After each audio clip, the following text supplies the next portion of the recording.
ಗಿಲ್ಲಿ ಜೊತೆ photo ತೆಗೆಸ್ಕೊಂಡಿದ್ದಾಯ್ತು.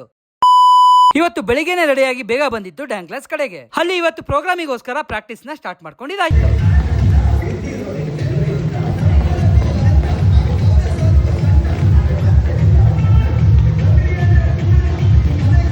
Song ಕೇಳ್ತಿದ್ರೆ ಗೊತ್ತಾಗುತ್ತೆ ಯಾವ ಪ್ರೋಗ್ರಾಮ್ ಗೆ ಡ್ಯಾನ್ಸ್ ಪ್ರಾಕ್ಟೀಸ್ ಮಾಡ್ತಾ ಇದೀವಿ ಅಂತ. ಡ್ಯಾನ್ಸ್ ಪ್ರಾಕ್ಟೀಸ್ ಎಲ್ಲ ಮುಗ್ದಾದ್ಮೇಲೆ ರೆಡಿ ಆಗ್ಬಿಟ್ಟು ನಾನು ಮತ್ತೆ ಸೂರ್ಯ ಹೊರಟಿದ್ದೆ ನಮ್ಮ ಈಶ್ವರಪ್ಪ ಅವ್ರ ಮನೆಗೆ. ಅಲ್ಲಿ ನಾವೆಲ್ಲರೂ ತಿಂಡಿ ತಿಂದಾಗಿದ ತಕ್ಷಣ ನಮ್ ಕಾಂತೇಶ್ ಅಣ್ಣ ಅವ್ರು ಬಂದ್ರು. ಅಲ್ಲಿ ಅವ್ರ ಬರ್ಡೇಗೆ ಒಂದು ವಿಶ್ ಮಾಡಿದ್ ಕೂಡ ಆಯ್ತು. ಹಾಗೆ ನಮ್ಮ ಈಶ್ವರಪ್ಪಾಜಿ ಅವರಿಗೆ ಮಾತಾಡ್ಸ್ಕೊಂಡು ಹೊರ ಬರ್ತಿದಂಗೆ ನಮ್ ಕಾಫಿನಾಡು ಚಂದು ಕೂಡ ಸಿಕ್ಬಿಟ್ರು. ಎಲ್ರಿಗೂ ಒಳ್ಳೇದಾಗ್ಲಿ, ಶಿವಮೊಗ್ಗ ಜನತೆಗೆ ಒಳ್ಳೇದಾಗ್ಲಿ, ಕರ್ನಾಟಕದ ಒಳ್ಳೇದಾಗ್ಲಿ, ನಮ್ ದುಶ್ಮನ್ಗಳಿಗೆ ಒಳ್ಳೇದಾಗ್ಲಿ. ಅವ್ರು ಮಾಡಿದ ಕರ್ಮಕಾರನ ಹೋಯ್ತಾ ಇರ್ತಾರೆ, ನಾವು ಸೈಕಾಗಿರ್ತೀವಿ. ಅದಾದ್ಮೇಲೆ ಅಲ್ಲಿ ಗಿಲ್ಲಿ ಅವ್ರ ಎಂಟ್ರಿ ಕೂಡ ಆಯ್ತು.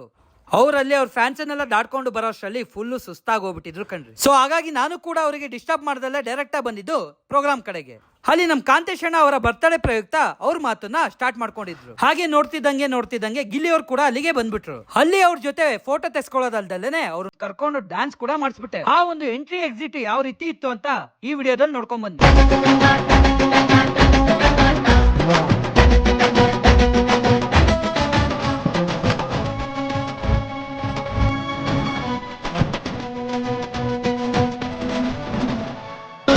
ಕುಣಿಯೋದು ತಾಕತ್ತು, ಕುಣಿಸೋದು ನಂಗೊತ್ತು.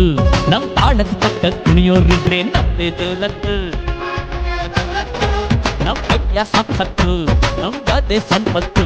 ಹೊಗಳೋರ್ನ ಕಂಡ್ರೆ ತಿನ್ನಿಸ್ತೀವಿ. ಅದೇನೇ ಆಗ್ಲಿ ಕಣ್ರಿ, ಗಿಲ್ಲಿ ಕ್ರೇಜ್ ಶಿವಮೊಗ್ಗದಲ್ಲಿ ಮಾತ್ರ ಸಕ್ಕದಾಗಿತ್ತು. ಅಲ್ಲಿಂದ ನಮ್ ಕಾಂತೇಶ್ ಅಣ್ಣ ಅವರಿಗೆಲ್ಲ ವಿಶ್ ಮಾಡಿ ಗಿಲ್ಲಿ ಅವರು ಹೊರಟಿದಾಯ್ತು. ನಮಗೆ ಇಷ್ಟೆಲ್ಲ ಅವಕಾಶ ಮಾಡ್ಕೊಟ್ಟಂತ ನಮ್ಮ ಈಶ್ವರಪ್ಪಾಜಿ, ಹಾಗೆ ಕಾಂತೇಶ್ ಅಣ್ಣ, ಹಾಗೆ ವಿಶ್ವಾಸ ಅಣ್ಣ, ಇವರಿಷ್ಟು ಜನಕ್ಕೂ ಕೂಡ ನಮ್ಮ ಸ್ಟೈಲ್ ಡಾನ್ಸ್ ಕ್ರೂ ಕಡೆಯಿಂದ ಥ್ಯಾಂಕ್ಸ್ ಹೇಳ್ತಾ ನಿಮ್ಮೆಲ್ಲರ ಸಪೋರ್ಟ್ ಇದೇ ರೀತಿ ಇರ್ಲಿ ಅಂತ ಕೇಳ್ಕೊಂತೀವಿ.